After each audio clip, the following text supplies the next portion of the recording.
Doctor जी मेरे हैं, मैंने इन्हें भेजा था तेरी तलाश में, क्या समझा? समझ गया, मगर कुछ जल पानी तो करा डॉक्टर जी को। हाय दैया, मैं तो भूल गई, वो हमें वहीं छोड़कर बाहर भाग गई। काफ़ी वक्त वहाँ गुजार कर वापस आ गया। नसीबुल्लाह सीधे साधे इंसान थे, अंदर से गहरे नहीं थे। खुद ही बोल पड़े, अल्लाह ने आपको बड़ा मर्तबा अता किया है।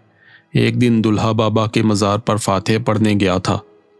दोपहर का वक्त था, सूरज कहर बरसा रहा था। बस दिल चाहा कि मज़ार पाक पर जाऊं, सो चला गया।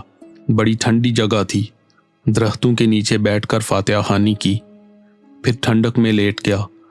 थोड़ी देर गुजरी थी कि कोई आहट सुनाई दी। उठकर देखा तो सांगी नजर आई, धूप में बैठी सर पर हाथ डाल रही थी। आहिस्ता आहिस्ता पीतम पीतम पुकार रही थी। मेरा दिल तड़प कर रह गया। उस वक्त बाहर की मिट्टी आग बनी हुई थी और ये आग अपने सर पर डाल रही थी। मैं उठा तो मुझे देखकर भाग गई। मेरा दिल रो रहा था। दोबारा लेटकर आंखें बंद कर ली। एक सरगोशी कानों में उभरी, नसीबुल्लाह एक मेहमान के खैर मकदम के लिए इंतज़ाम कर लो, वो सांगी के दर्द का दरमां बनेगा। मैं समझ नहीं सका। दूसरे दिन मेरी बहन की बीमारी की खबर मिली। मैं वहाँ चला गया, लेकिन शकूर से कहकर गया था कि अगर कोई मेहमान आए तो उसका ख्याल रखे। सारी बात मेरे इल्म में आ गई। मुझे पीतम ही के लिए भेजा गया था। खुदा का शुक्र था कि मेरा फ़र्ज़ पूरा हो गया। साथ में आसिया को भी उसका शोहर मिल गया।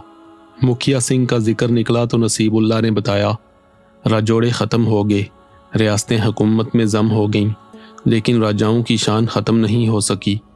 मुखिया सिंह के दादा राजा मलकान सिंह बड़ी शान और शौकत के मालिक थे। फिर उनके पिताजी राजा देव सिंह भी अंग्रेज़ों के गहरे दोस्त थे। उनके बहुत से रिश्तेदार आज भी वजारतों और बड़े बड़े ओहदों पर फायज हैं। आज भी मुखिया सिंह की बड़ी शान है। दिल्ली में इनकी बात चलती है। बस अल्लाह की मर्जी है, इनका कोई बेटा नहीं, एक बेटी थी। वो भी लंदन में एक हादसे का शिकार हो गई। रोड एक्सीडेंट था, लाश टुकड़े टुकड़े हो गई।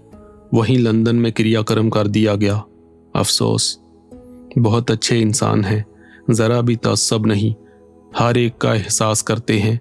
दुल्हा बाबा का उर्स कराते हैं, नंगे पांव जाकर चादर चढ़ाते हैं।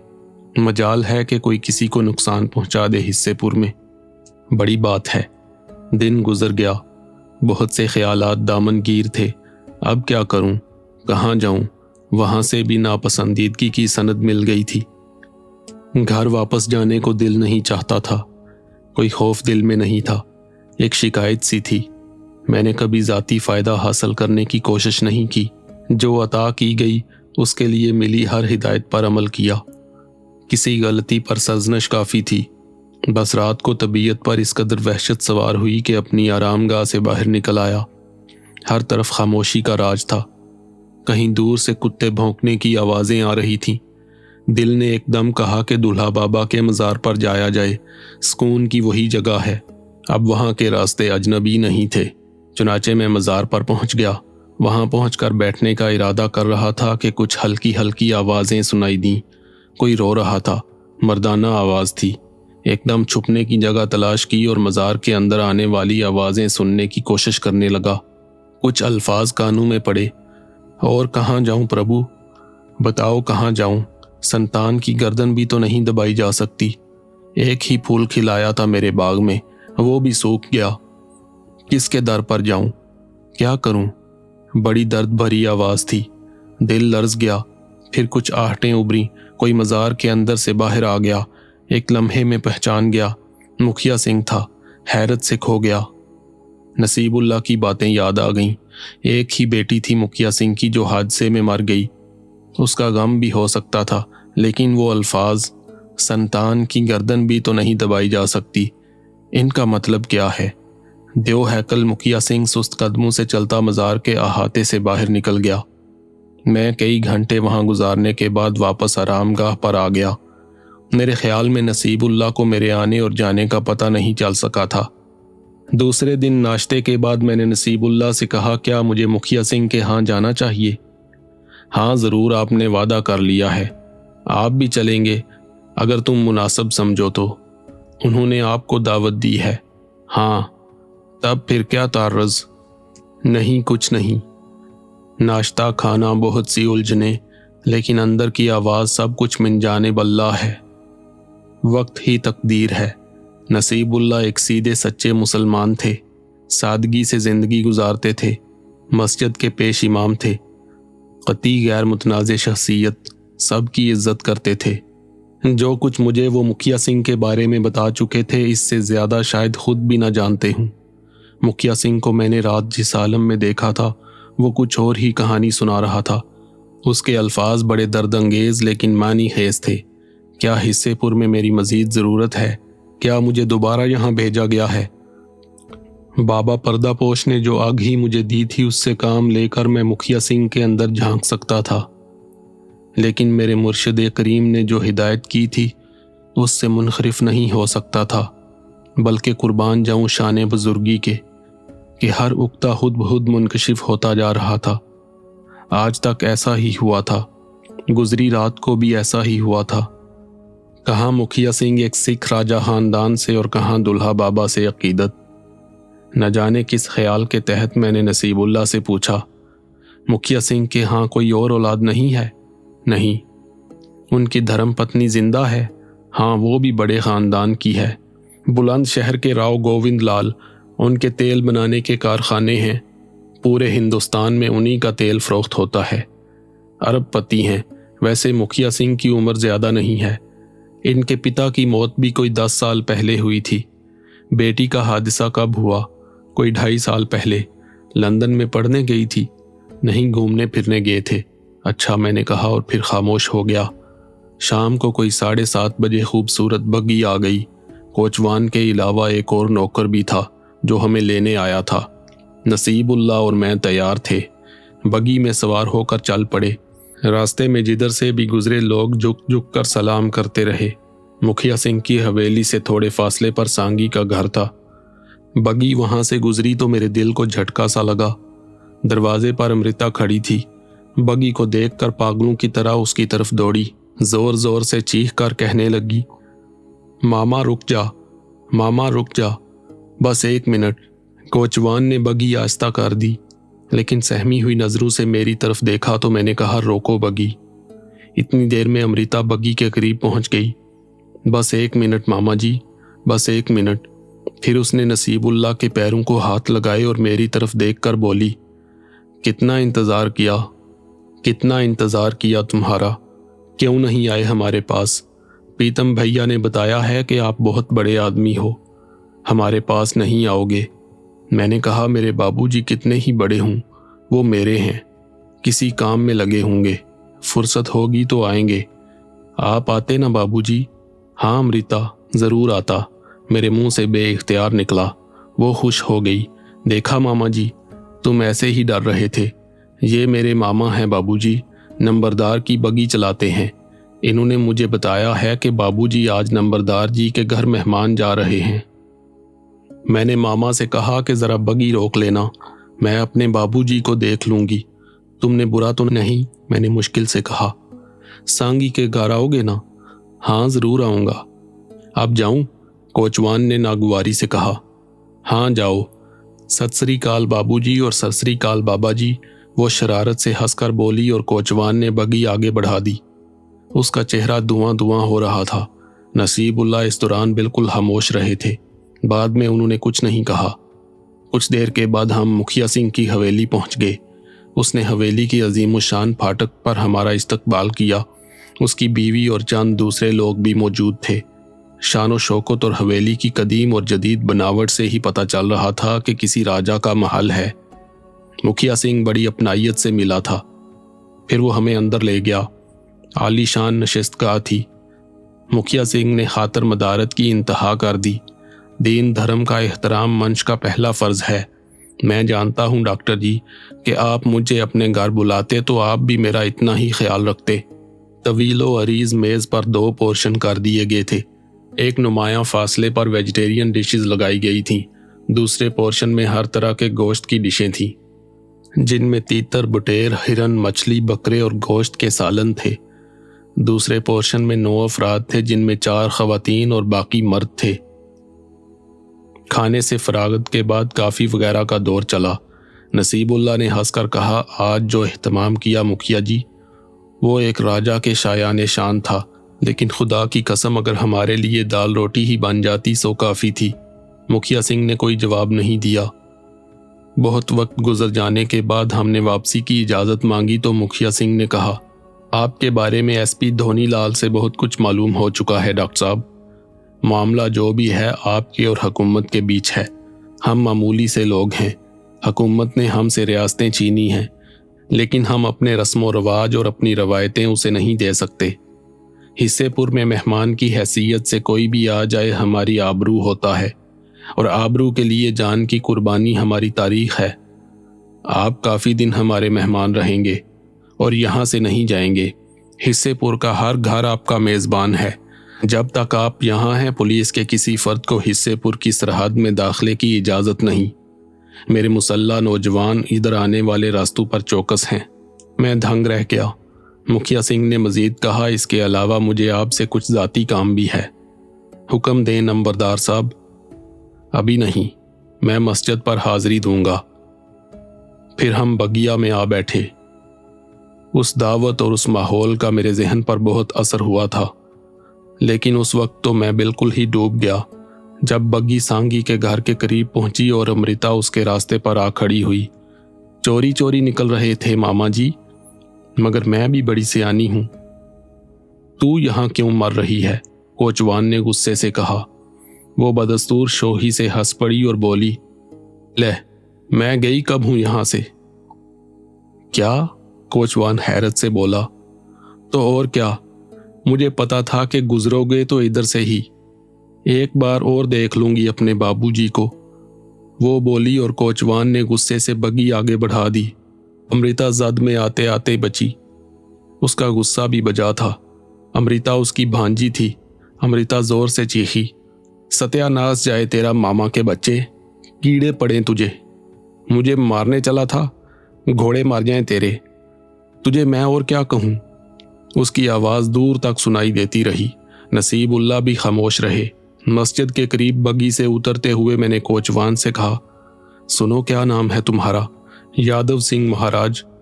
خبردار امرتا کو کچھ مت کہنا، مجھے پتا چل گیا تو نمبردار سے کہہ کر تمہیں سزا دلواؤں گا۔ وہ ایک معصوم بچی ہے اور میرے لیے میری چھوٹی بہن جیسی، جو کچھ بولتی ہے اپنی معصومیت کی وجہ سے بولتی ہے۔ سبحان اللہ۔ نصیب اللہ کی مدھم سی آواز ابری، سنا تم نے؟ میں نے دوبارہ کوچوان سے کہا۔ جی مہاراج۔ نصیب اللہ میرے پاس بیٹھ گئے اور کچھ لمحے خاموش رہنے کے بعد بولے، بڑی خطرناک عمر ہوتی ہے یہ، بلکہ میں اسے بد نصیبی کی عمر کہتا ہوں۔ عقل چھوٹی ہوتی ہے اور آرزوئیں بے قابو۔ تمہیں کہاں سے مل گئی؟ میں نے نصیب اللہ کو امرتا کے بارے میں ایک ایک لفظ بتا دیا۔ انہوں نے گردن جھکا لی اور پھر بولے، معبود عظیم خیر کرے، بڑی شوخ پیاری سی بچی ہے، مشکل میں پڑ جائے گی، میں اس کا ذہن بدلنے کی کوشش کروں گا، اللہ تعالیٰ اجر دے گا۔ کیسا لگا مکھیا سنگھ کے گھر جا کر؟ بے حد نفیس انسان ہے، صحیح معنوں میں بڑا صاحب ظرف ہے۔ اس نے جو کچھ کہا سچ کہا، مجال نہیں پولیس کی کہ ادھر پھٹک بھی جائے۔ یہ حیرانی کی بات ہے، یہاں حکومت اس طرح بے بس ہے۔ وکرم سنگھ لوٹیا نے بھی خود کو اتنا پاورفل بتایا تھا۔ اس طرح کے لوگ اس قدر طاقتور ہیں۔ وکرم لوٹیا نام سنا ہوا ہے، نصیب اللہ بولے۔ میں نے انہیں پوری کہانی سنانے میں خرج نہ سمجھا، سب کچھ بتا دیا سوائے بھوریا چرن کے۔ کافی رات گئے تک ہم باتیں کرتے رہے، پھر نصیب اللہ مسجد چلے گئے۔ وہ وہیں سوتے تھے، میں اپنے بستر پر لیٹ گیا۔ میرا دماغ بند تھا، آگے کے بارے میں کوئی راستہ سامنے نہیں تھا۔ کیا کرنا ہے، کیسے کرنا ہے، کہیں جانے کو دل نہیں چاہتا تھا۔ رہ رہ کر ایک ہی جملہ ذہن میں گونج رہا تھا، ہر سانس قرض ہے، ہر دعا صدقہ ہے، وقت کے فیصلے ہی تقدیر ہوتے ہیں۔ مکھیا سنگھ چاہتا تھا کہ میں یہاں رکوں، رک جاتا ہوں، دیکھوں گا وقت کی ہوا آگے کیا کرتی ہے۔ دن معمول کے مطابق تھا، البتہ شام کو 5 بجے کوچوان یادو سنگھ مسجد آیا اور بولا، یہ موبائل فون بھیجا ہے نمبردار صاحب نے آپ کے لیے۔ ارے میرے منہ سے بس اتنا نکلا، وہ اس پر آپ سے بات کریں گے۔ ٹھیک ہے میں نے کہا، 1 घंटे के बाद मोबाइल पर कॉल आई। फिर मुखिया सिंह की आवाज़ आई, डॉक्टर साहब। जी मुखिया सिंह जी बोल रहा हूँ, माफ़ी चाहता हूँ, खुद आना था लेकिन कुछ अहम लोग आ गए हैं, उनके साथ कहीं जाना है। बेहतर है कल मुझे वक्त दे सकेंगे? जी ज़रूर, आपको हवेली आना होगा। हवेली आना ज़रूरी है, मैं खुद आपको लेने आ जाऊंगा। यादव सिंह को भेज दें या मैं खुद आ जाऊंगा? नहीं, बगी भेज दूंगा। फ़ोन बंद हो गया। मेरे जहन में अमृता आ गई, इंतज़ार कर रही होगी। क्या करूं? कुछ समझ में नहीं आ रहा था कि उसके लिए क्या करूं। इससे बड़ी मुश्किल मेरे लिए और कोई नहीं थी कि उसके दिल में मेरी हमदर्दी थी, लेकिन कोई हल जहन में नहीं था। अलबत्ता बड़े खुशू व हुजू से दुआ की थी, इलाही उसके दिल से ये फतूर निकाल दे। दूसरे दिन फ़ोन पर मुखिया सिंह ने 1 बजे आने की दरख्वास्त की। आप भोजन भी यहीं करेंगे, मज़ीद कुछ पूछने की ज़रूरत नहीं थी। नसीबुल्लाह आज मेरे साथ नहीं थे। सांगी के घर के सामने से गुजरते हुए चोर नज़रों से उसके दरवाजे की तरफ देखा। अमृता वहां मौजूद नहीं थी। यादव सिंह बोल उठा, मैंने उसे आज नहीं बताया। मैं खामोश रहा। दिन की रोशनी में हवेली मज़ीद शानदार नज़र आ रही थी। मुखिया सिंह ने बाहर ही इस्तकबाल किया और बड़े एहतराम से पेश आया। उसने खास तौर से हकीम अहमद बावर्ची को इस्तकबाल में शरीक रखा था ताकि मैं मुतमईन रहूं। उसने आगे बढ़कर मुझे सलाम किया। अलबत्ता मुखिया सिंह ने नसीबुल्लाह के बारे में कुछ नहीं पूछा था। खाने की मेज़ पर वही अंदाज रखा गया था। आधा पोर्शन मेरे लिए था और हकीमुल्लाह खुद मेरे लिए सर्वस कर रहा था। घर के दूसरे लोग दूसरी तरफ खा रहे थे। खाने के बाद मुखिया सिंह ने कहा, हवेली का दूसरा हिस्सा मेरे उन मेहमानों के लिए मखसूस है जिनसे मेरे ज़ाती काम होते हैं। जब वो मेरे साथ होते हैं तो किसी और को इस तरफ आने की इजाज़त नहीं होती। तो अब मैं अपने मेहमान के साथ उसी तरफ जा रहा हूँ। ये दूसरा हिस्सा भी अपनी बनावट और सजावट के साथ बेमिसाल था, लेकिन किसी मुलाजम के ना होने की वजह से वीरान वीरान सा लग रहा था। एक खूबसूरत नशिस्तगाह के कीमती सोफे पर बैठकर मुखिया सिंह ने कहा, मैंने हकीम अहमद से काफ़ी के लिए कह दिया है। उसके आने के बाद हम असल गुफ्तगू का आगाज़ करेंगे। आपने मेरे ना आने को महसूस तो नहीं किया? मैंने कहा था कि मैं खुद आपके पास हाजिरी दूंगा। बिल्कुल नहीं, कुछ मेहमान आ गए थे। जी, मैंने सरसरी अंदाज में कहा। हकीमुल्लाह काफ़ी लेकर आ गया। उसके जाने के बाद काफ़ी पीते हुए मुखिया सिंह ने कहा, मैंने आपसे एक ज़ाती काम के लिए कहा था। जी, हिस्सेपुर के सर का ताज दूल्हा बाबा हैं। यहाँ का बच्चा बच्चा उन पर जान छिड़कता है, मज़ार की हुर्मत पर जान देने को तैयार रहता है। अगर किसी से सच बुलवाना हो तो उसे मज़ार पर ले जाओ, वो कभी झूठ नहीं बोलेगा। ना सिर्फ मैं बल्कि मेरे पुरखे भी उनके अकीदतमंद थे। जब भी कोई दिल की लगी होती है हम उनके चरणों में चले जाते हैं, शांति मिल जाती है। लेकिन मुखिया सिंह के मुंह से सिसकी निकल गई। कुछ देर खामोश रहने के बाद फिर गोया हुआ, परसों रात भी मैं उनके चरणों में गया था, अपने लिए कुछ मांगने गया था, और पहली बार मैंने अपने मुर्शद की आवाज़ सुनी। आवाज़ सुनी? हाँ, एक सरगोशी की शक्ल में किसी ने कहा, मुखिया सिंह, एक चेहरा अभी तेरे सामने आएगा, अपने मसले के लिए उससे रजू कर। दोबारा ये सरगोशी सुनाई दी और डॉक्टर साहब, मैंने आपको देखा। आप ही के बारे में मुझे कहा गया था। मेरे बदन में अजीब सी ऐंठन पैदा हो गई। मुखिया सिंह मुझे गौर से देख रहा था। फिर वो बोला, आप थे ना मज़ार शरीफ पर? हाँ, मैंने कहा। फिर बोला, मुझे बताइए मुखिया जी, क्या मुश्किल है? मैं आपकी क्या मदद कर सकता हूँ? आपको कुछ दिखाना चाहता हूँ। जी ज़रूर, थोड़ा सा चलना होगा मेरे साथ। ज़रूर, मैं हाजिर हूँ, मैंने कहा और अपनी जगह से खड़ा हो गया। मेरा ख्याल था कि वो हवेली से कहीं बाहर जाएगा, लेकिन वो हवेली के उसी हिस्से में पिछली समत चल पड़ा।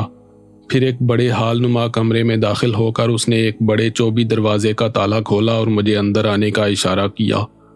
दरवाजे के दूसरी तरफ भी एक कुशादा हाल था, लेकिन उसके आधे हिस्से में एक सुलाहों वाला जंगला था जिसके दरवाजे में ताला पड़ा था, लेकिन सुलाखों के दूसरी तरफ का मंजर बेमिसाल था। शानदार दबीज ईरानी कलीन बिछा हुआ था, पीतल के मुनक्कश पायों वाला कदीम तर्ज का छप्पर खट जिस पर बेशकीमत गद्दे पड़े हुए थे, बड़े फैंसी किस्म के सोफे जिनमें से एक पर एक नौजवान लड़की बैठी हुई थी, हसीन तरीन नकूश की मालिक, नरमो नाजक सी, منتشر بال اسے اور حسین بنا کر پیش کر رہے تھے۔ ہماری آہٹ پر اس نے گردن اٹھا کر دیکھا